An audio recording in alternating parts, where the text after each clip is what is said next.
Breaking news చూస్తున్నాం. Telangana BJP అధ్యక్షుడిగా ఎవరిని ఉత్కంఠకు తెరపడింది. ఈ పదవికి మాజీ ఎమ్మెల్సీ రామచంద్రరావు పేరు ఖరారైంది. ఈ మేరకు నామినేషన్ వేయాలని పార్టీ అధిష్టానం ఆయన్ను ఆదేశించింది. మధ్యాహ్నం 2 గంటలకు రామచంద్రరావు నామినేషన్ దాఖలు చేయనున్నారు. రాష్ట్ర అధ్యక్ష పగ్గాలు ఎవరికి అప్పగించారన్న విషయంపై బీజేపీ నేతలు తీవ్ర కసరత్తు చేశారు. ఎంపీలు ఈటెల రాజేందర్, ధర్మపురి అరవింద్, కె లక్ష్మణ్, మాజీ ఎమ్మెల్సీ రామచంద్రరావు పేర్లు బలంగా వినిపించాయి. అయితే ఈ క్రమంలో రామచంద్రరావు పేరును ఖరారు చేశారు.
బ్రేకింగ్ న్యూస్ చూస్తున్నాం. తెలంగాణ బీజేపీ అధ్యక్షుడిగా ఎవరనే ఉత్కంఠకు తెరపడింది. ఇక ఈ పదవికి మాజీ ఎమ్మెల్సీ రామచంద్రరావు పేరు ఖరారైంది. అయితే ఈ మేరకు నామినేషన్ వేయాలని పార్టీ అధిష్టానం ఆయన్ను ఆదేశించింది. దీనిపై మరింత సమాచారాన్ని మా ప్రతినిధి భవిత అందిస్తారు. భవిత, చెప్పండి, ఎప్పటి నుంచో ఎదురు చూస్తున్న బీజేపీ అధ్యక్షుడు ఎవరనే ఉత్కంఠకు తెరపడినట్టుగా తెలుస్తుంది. మరి ఈ నేపథ్యంలో రామచంద్రరావు పేరు బలంగా వినిపిస్తుంది.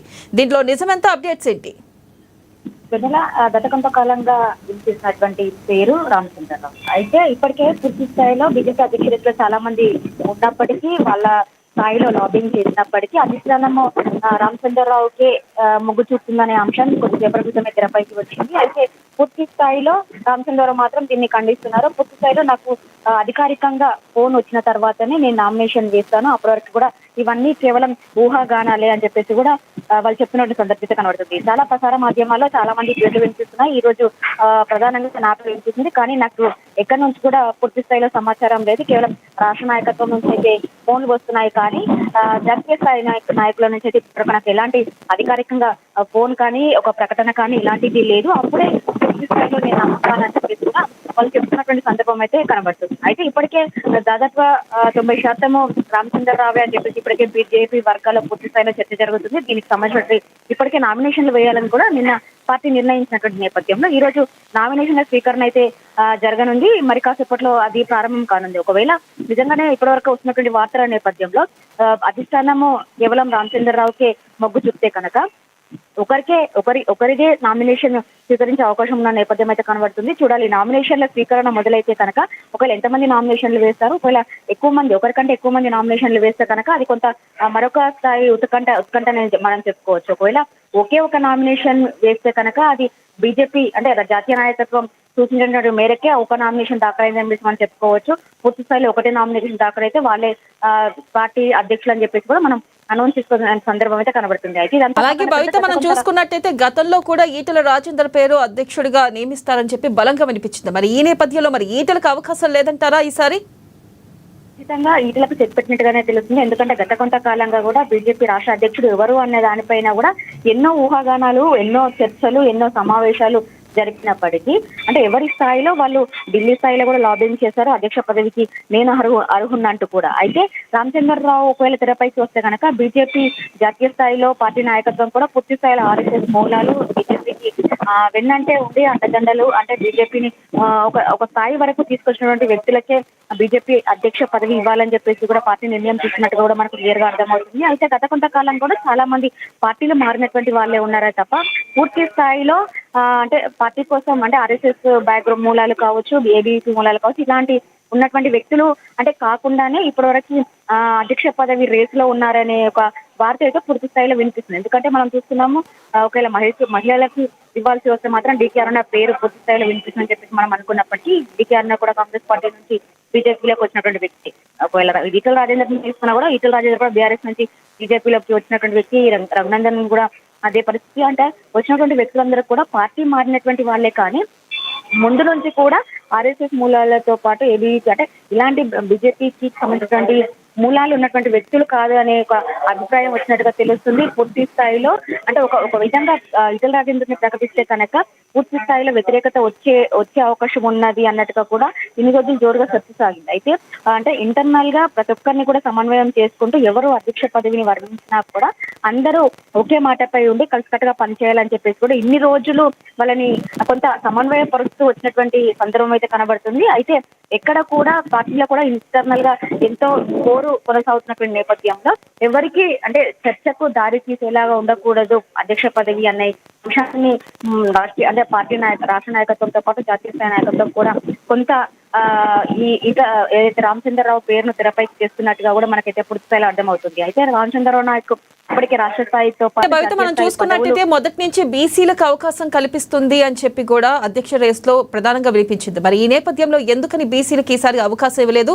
లేకపోతే బీసీలుగా ఇటు ఫిమేల్స్ గానీ అంటే ఆడవారికి గానీ ఏమైనా అవకాశం కల్పించే అవకాశాలు ఉన్నాయా? అప్డేట్స్ ఏంటి? అయితే ఇప్పటి వరకు అయితే పూర్తి స్థాయిలో తెలంగాణలో బీజేపీ అధ్యక్ష రేసు ఈసారి బీసీలకు ఇస్తారని చెప్పేసి కూడా చర్చ జోరుగా సాగింది. అందులో ముఖ్యంగా ఈటెల రాజేందర్ బీసీ నాయకులు అని చెప్పేసి కూడా ఈటెల రాజేందర్ పేరు కూడా తెరపైకి వచ్చింది. అయితే ఇప్పుడు రామచంద్రరావును ఒకవేళ అధిష్టానం ఫైనల్ చేస్తే కనుక బీసీలకి అంటే చిన్నచూపు చూసినట్టే బీసీల వెంట బీజేపీ లేదని చెప్పేసి కూడా ఇప్పటికే ఇటు కాంగ్రెస్ తో పాటు అటు బీఆర్ఎస్ కి కూడా ఒక అస్త్రంగా మలుచుకునే ప్రయత్నం అయితే బీజేపీ ఇచ్చిందని చెప్పేసి మనం చెప్పుకోవచ్చు. అంటే ప్రస్తుతం ఉన్నటువంటి వాళ్ళలో బీసీల కంటే కూడా రామచంద్ర నాయక్ ఎక్కువగా అంటే అవకాశాలు ఉన్న నేపథ్యంలోనే రామచంద్ర నాయక్ ఇచ్చినట్టుగా తెలుస్తుంది. ఎందుకంటే గత కొంతకాలంలో కూడా చాలా మంది పార్టీ మారినటువంటి వ్యక్తులు కావచ్చు, పాత కొత్త కలయికతో పనిచేసేటువంటి వాళ్ళే అధ్యక్ష పదవి ఇస్తే పార్టీని ముందుకు నడపాలి. ఎందుకంటే నెక్స్ట్ వచ్చేటువంటి ఎన్నికల్లో ఖచ్చితంగా పార్టీని అధికారంలోకి తేవాలి, అదే లక్ష్యంగా పనిచేయాలని చెప్పేసి ఇప్పటికీ బీజేపీ భావిస్తున్న నేపథ్యంలో ఇటు రామచంద్రరావుకు మాత్రం సీనియర్ నాయకులుగా ఇటు రాష్ట్ర స్థాయితో పాటు జాతీయ స్థాయి పదవులలో పనిచేసినటువంటి వ్యక్తిగా అంతేకాకుండా హైదరాబాద్ అధ్యక్షుడిగా కూడా పనిచేసే నేపథ్యంలో హైదరాబాద్ అధ్యక్షుడిగా పనిచేయడం అంటే కూడా దాదాపు రాష్ట్రంలో సగం తెలంగాణను పాలించినటువంటి నేపథ్యం ఉంటున్నది కాబట్టి అంతేకాకుండా పాత కొత్త నేతలను ఇంటర్నల్ గా ఉన్నటువంటి సమస్యలను అన్నిటినీ అలాగే భవిత ఒకవేళ గనక రామచంద్రరావు గనక అధ్యక్షుడిగా ఎన్నికైతే ఇటు బీసీల నుంచి బీజేపీకి వ్యతిరేకత వచ్చే అవకాశం ఉందంటారా? ఒకవేళ కనుక రామచంద్రరావు కనుక పేరు దాదాపు ఖరారైపోయి ఆయన అధ్యక్షుడిగా అయితే ఇటు బీసీల నుంచి కూడా ఈ బీజేపీకి వ్యతిరేకత వచ్చే అవకాశం ఉందంటారా?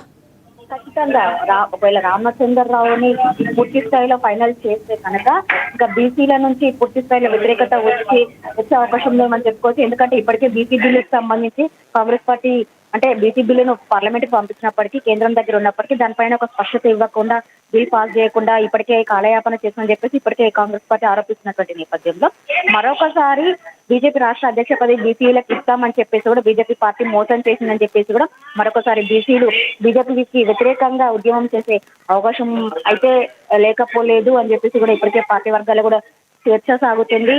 ఇదంతా ఇలా ఉంటే కూడా మరొకసారి రాజాసింగ్ కూడా హాట్ కామెంట్స్ చేశారు.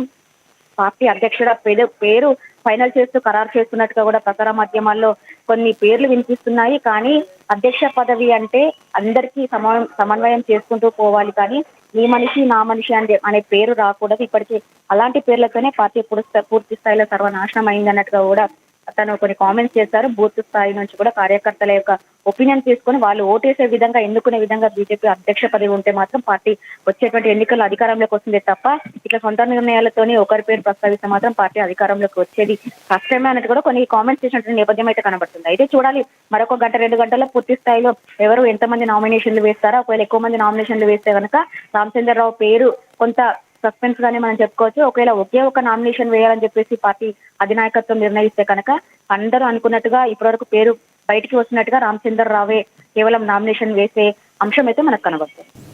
Right Bhavitha, thank you.